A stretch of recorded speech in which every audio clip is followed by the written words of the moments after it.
Amados, vocês estão bem? Em Filipenses capítulo 2, o apóstolo Paulo ele faz um pedido interessante. Ele fala assim para os filipenses, desenvolvam a sua salvação. E é sobre isso daí que eu quero falar com você. Porque eu acredito que é um conceito importante, poucas pessoas conseguem entender isso daqui razoavelmente, porque é meio abstrato, mas eu acredito que dá para a gente aprender alguns princípios aí que para a gente aplicar no nosso dia a dia, tá bom? Mas antes da gente continuar, se inscreve aqui no meu canal, deixa o like, eu nunca lembro de pedir, eu já saio falando, mas eu acredito que é importante para que a gente possa aí conversar, para que você tenha sempre aí, receba as notificações de vídeo, tá bom? O apóstolo ele pede para os filipenses para que eles desenvolvam a salvação deles. Eu acredito que isso daí é um conceito um pouco abstrato, porque a gente está falando de algo futuro, porque a salvação a gente ainda vai esperar ela, mas também algo que já entra no nosso dia a dia, já começa a refletir nas nossas vidas. Eu gosto de pensar esse conceito como, sei lá, uma construção. Imagina só, para você construir uma casa, você precisa construir o alicerce daquela casa, fazer os furos, né, fazer os pilares e erguer ali a casa. Para você fazer um prédio, aí o esforço, o gasto já é muito mais interessante, né? Já é muito maior. E o que acontece? Quando a gente está falando das nossas vidas, você gastou muito tempo construindo algo. Você enraizou muito bem os vícios no seu sistema nervoso, ou seja, você é viciado em várias coisas, ou você era viciado em várias coisas, né? Você tem maus hábitos, maus costumes, desvio de caráter, você tem uma mentalidade que foi construída na nossa sociedade, que é uma sociedade péssima. O brasileiro ele não tem uma cultura legal, a gente tem uma cultura de buscar sempre o meio mais fácil, de obter vantagem, de ser oportunista. Isso daí é uma coisa que está meio que enraizada no DNA brasileiro. Então imagina só, você não construiu uma casa ao longo da sua vida, você construiu um prédio. Para derrubar esse prédio é muito trabalhoso. Muito trabalhoso. Eu me lembro que no começo da minha conversão, ali, eu fui evangelizado no trabalho, na rua, e era tudo muito novo para mim, né? Se você não sabe, eu cresci ali com meu pai ele é pai de santo. Então tive um pezinho ali no candomblé, mas ao mesmo tempo meus familiares me levavam para missa, para espiritismo, para tudo que você pensar. E aí quando eu cheguei na adolescência eu fiquei muito revoltado com tudo isso daí, porque eu via principalmente assim meu pai, que era muito próximo, muito devoto, e não via um resultado prático na vida dele. E eu não tinha entendimento de que existem diferenças. Para mim era tudo a mesma coisa, né? Eu não sabia o que era cristianismo, eu não sabia o que era espiritismo, kardecismo, eu não sabia o que era religiões de matriz africana, nada. Então, olha só o que eu estava construindo na minha vida. Uma revolta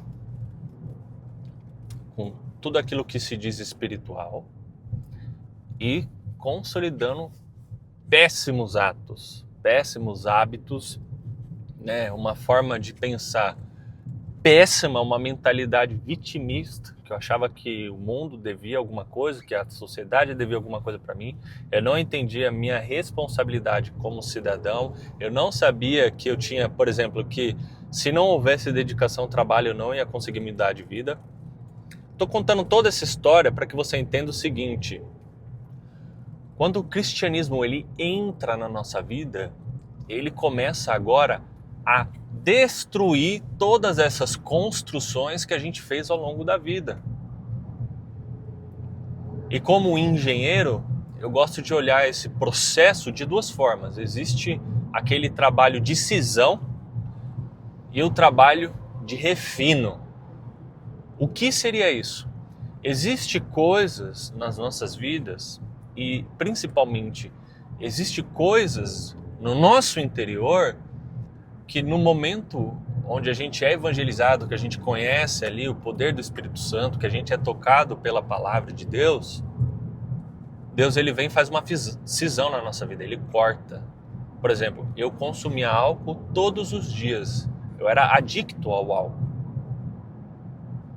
E no mesmo dia, assim, poucos dias depois que eu conheci o cristianismo, aquilo ali entrou tão profundo no meu coração que sem ninguém falar nada pra mim, tá? Tipo, não veio pastor, não veio padre, não veio ninguém falar nada comigo.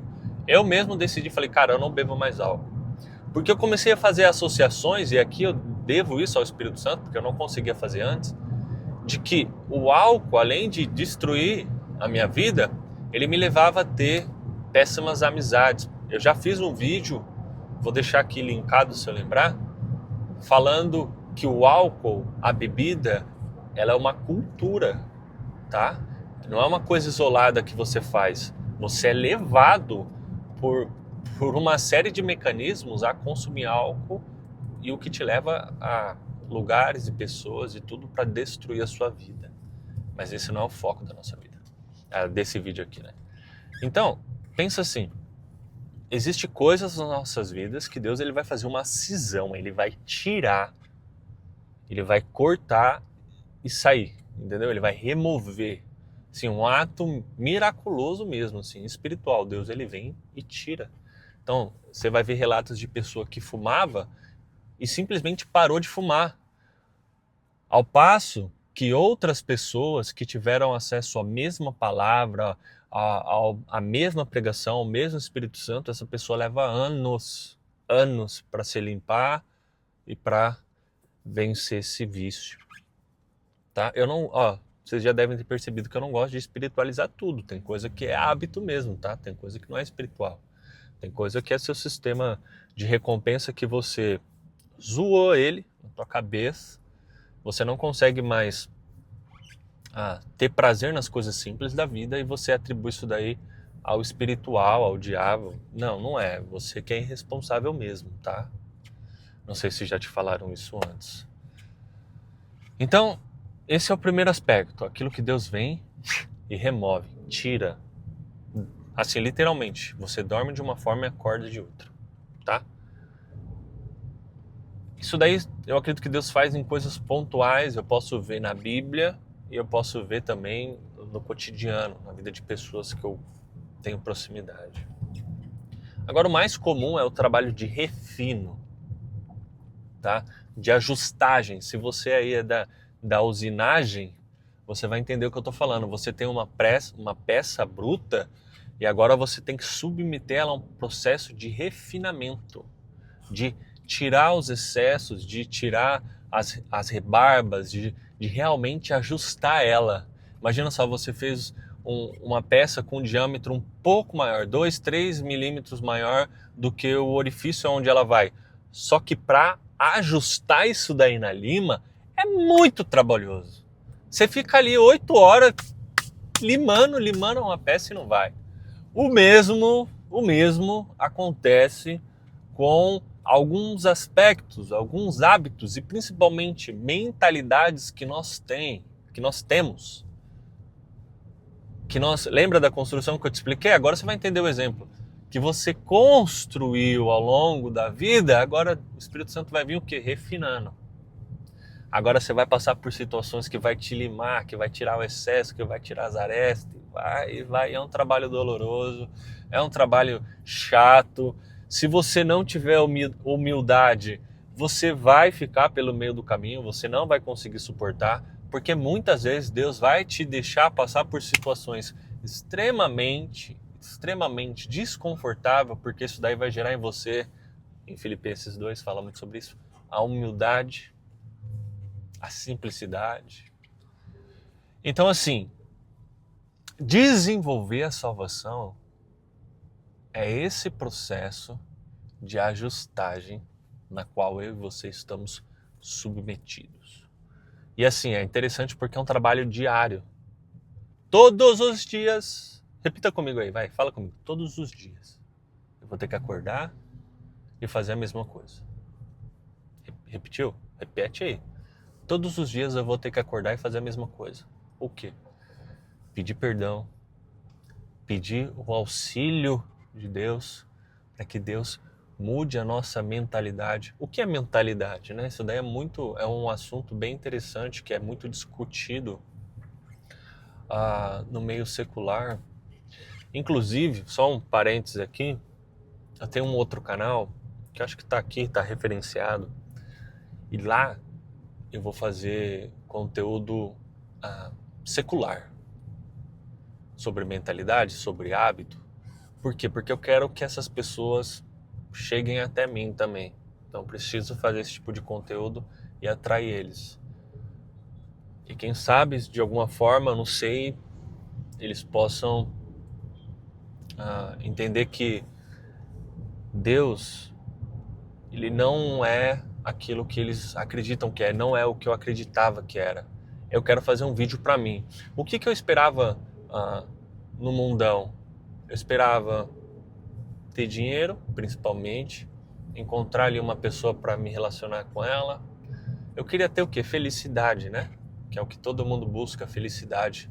A filosofia fala muito sobre isso. Só que eu queria isso naquilo que é externo, naquilo que eu poderia conquistar, e não entendia que você pode ter um carrão aí, uma casona, ter um casamento e não ser completo, não ser feliz. E por a gente viver numa sociedade muito pobre, né, com uma grande desigualdade social, muitos nunca vão ter nem sequer a condição de chegar nessa reflexão, chegar nesse conceito, porque eles vão gastar a vida deles buscando dinheiro e não vão conseguir ter dinheiro, porque não é todo mundo que consegue, e eles vão se perder no meio do caminho. Por isso que é interessante como Deus ele trabalha na individualidade de cada um, porque você vai ver que pessoas que têm muito dinheiro e não conseguem encontrar prazer na vida, e o cristianismo vem preenche essa pessoa ao passo que aquela pessoa que tem pouquíssimo, passa por muita escassez, ela também vai encontrar o quê? Repouso em Deus. O cristianismo é belo. Eu fico triste pelo que fizeram com o cristianismo no Brasil, porque o cristianismo aqui virou um lobby, né?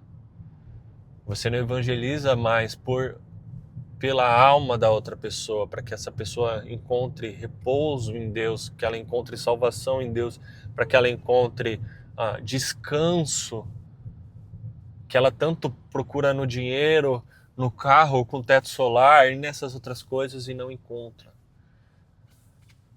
Hoje a gente evangeliza para encher os nossos templos.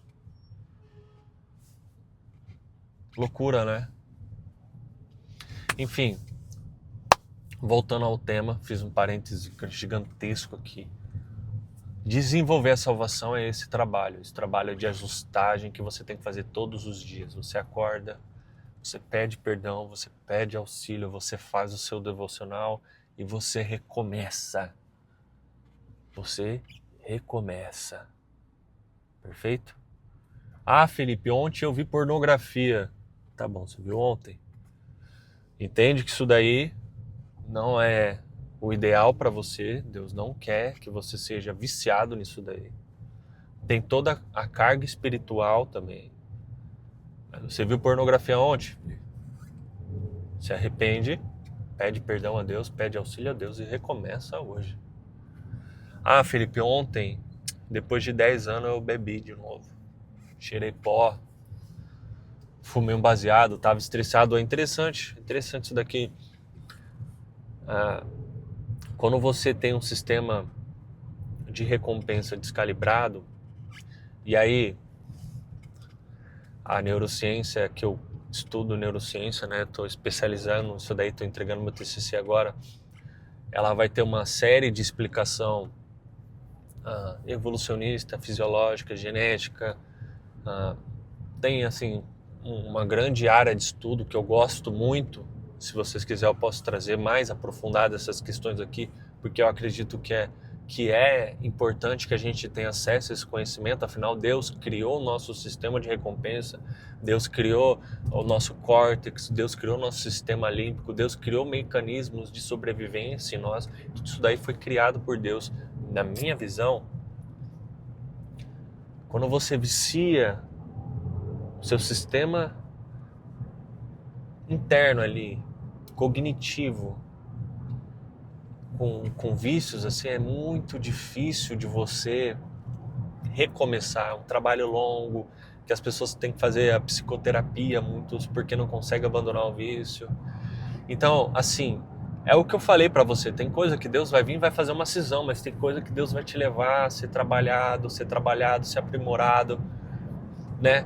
E no meio disso daí, o seu relacionamento com Deus, ele vai aumentar. Muitas pessoas acreditam que as fraquezas, elas nos afastam de Deus.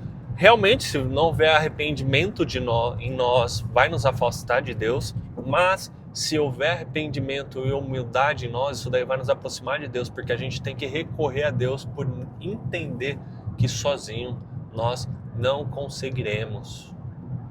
Perfeito? Espero que você tenha conseguido compreender a minha intenção com esse vídeo. Espero. Deixa aqui nos comentários se você entendeu, se você passa por isso, se você compreende isso dessa forma ou de outra forma, não tem problema.